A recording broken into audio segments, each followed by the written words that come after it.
या सगळ्या उन्हाळ टप्पूंनी उन्हाळक्या करत करत एवढी रवणंही शोधून आणलं नाही, पण भाजी करण्याचं कॉन्टॅक्ट काही मी घेतलं नव्हतं, त्याच्यामुळे रेसिपी शूट केलेली नाही. रविवार होता, पण अथांगला शाळेत बोलवलेलं होतं, त्यांचं आषाढी एकादशीचं सेलिब्रेशन होतं. तर असा आमचा वारकरी इथे तयार झाला होता. नंतर बाबा त्याला शाळेत सोडून आला.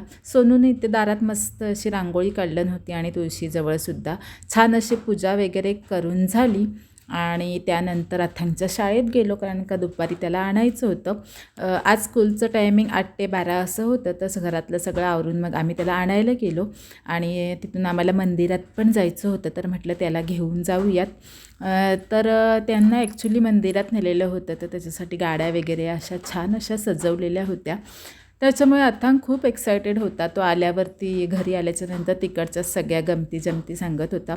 सगळी मुलं वगैरे छान अशी नटून थटून आलेली, साड्या वगैरे नेसून आणि वारकऱ्यांचा वेश वगैरे करून आलेले. तर अथांगला मी आणि आत्तू घेऊन आलो.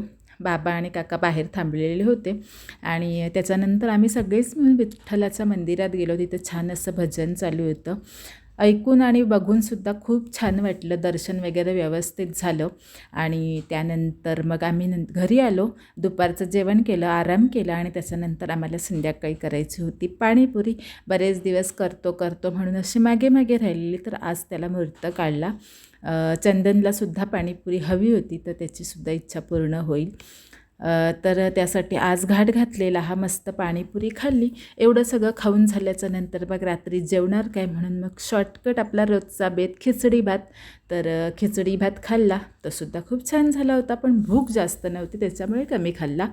तर असा गेला आमचा रविवारचा दिवस. तुम्हाला कसा वाटला नक्की सांगा.